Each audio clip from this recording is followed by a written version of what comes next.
Hello, everybody. It's Pastor Sherry again, and our devotional video topic today is anxiety and uncertainty. And let me tell you something, I was born to do this video. I hate uncertainty with a passion. Particularly as a child, I wanted my environment to stay exactly the same, mainly because it made me feel safe.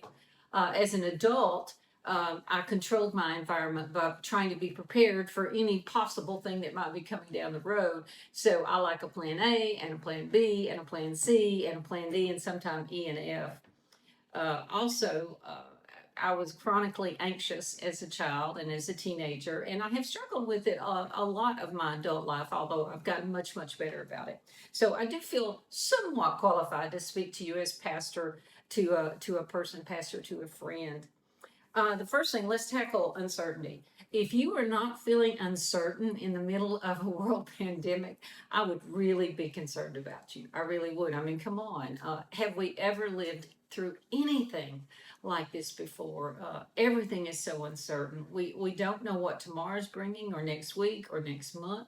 I mean, we've been doing this COVID-19 thing for 5 months now, and with not a lot of end in sight. So I know it's really difficult. I understand that sense of uncertainty and how it can gnaw at you. The way I deal with it is I try to impose order when I can in my life. I'm very fortunate that I get to work. That's just my gift, because I can focus on work and what I need to do as a pastor, and that kind of helps me feel like my life is more structured and more controlled. But as far as uncertainty comes, my best advice to you is just to, number one, put things in place in your life that you do have control over, whether it's cleaning out a closet or whatever might make you feel more helpful. And the other thing is to accept the fact that life really is uncertain, and it doesn't take a pandemic to teach us that, although it took one to teach me. We don't know what tomorrow will bring. What we do know is we have a God whose love and grace will never fail, and that is no small thing. Anxiety. Oh my goodness, here we go. Uh, Anxiety. The ways I'm coping with anxiety these days. Number one, I no longer watch the news on television.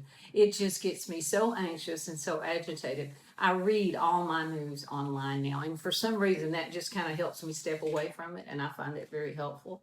The other thing I highly encourage you to do is exercise. Exercise is a natural antidepressant. My husband Mike and I walk an hour every morning these days, and there's something about walking outside. It just soothes your spirit, soothes your soul, and you can just feel the stress level and the anxiety level coming down. So I highly recommend that. Another thing is to eat healthy. Most of us gained 10 or 15 pounds during sheltering in place. So it's even more important to eat healthy now, especially if you live alone. I know how hard it is to cook for one person or even two people, but it's very important that you eat healthy meals. Another critical thing is to get enough sleep. I know that sounds kind of silly. When you're anxious, how are you going to sleep? But it is really, really important for you to get enough sleep. The other thing is to find things that just kind of take you out of your head for a while. For me, it's reading. I love to read, and reading for me is like time traveling. I go to another place and someone else's life, and I'm such a focused reader that I literally, the world that I live in just falls away. And so that's wonderful for me. Probably won't be the same thing for you, but I'm sure there's something in your life that kind of helps you step away, and I think that's very, very important. Most of all, I think it's very important to find scriptures that encourage you, that help you name and claim what's going on, but also give you hope as well. Psalm 13 is a psalm of lament, and these words were written for such a time as this. How long, O Lord, will you forget me forever? How long will you hide your face from me? How long must I wrestle with my thoughts and every day have sorrow in my heart? When I read those words, I just felt like they were written for me and for such a time as this, And it's okay to express those kinds of things to God. And that's what I love about the Psalms. It's so real and raw, the emotions in there. But on the other side, you turn to the book of Lamentations, which is also a lament. In fact, the entire book is a lament for the loss of Jerusalem when the people were in exile. But even in exile, because of the Lord's great love, we are not consumed, for his compassion never fails. They are new every morning.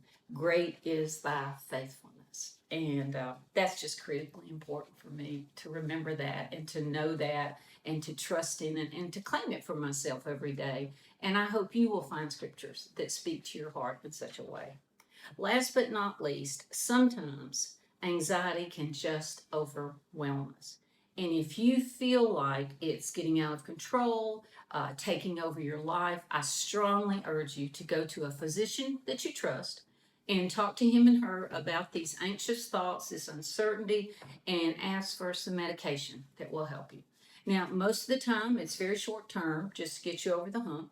And if it makes you feel any better, I have taken anti-anxiety medicine on more than one occasion in my life when the stress just almost overwhelmed me. But quite frankly, even if it's not short term, even if you have to take it the rest of your life, I mean, there's nothing wrong with that. Unfortunately, there's still a stigma about things like that, but I think that's ridiculous. I think we need to reach out when we need help, and I think God gives us that avenue as well. So those are my thoughts on anxiety and on uncertainty. I hope they have helped you in some small way. But always remember that your pastors are always available to talk by phone call. We can meet you somewhere and sit 6 or 8 feet apart with our mask on, but we're always ready to listen. And please know that you're always in my hearts and in my prayers.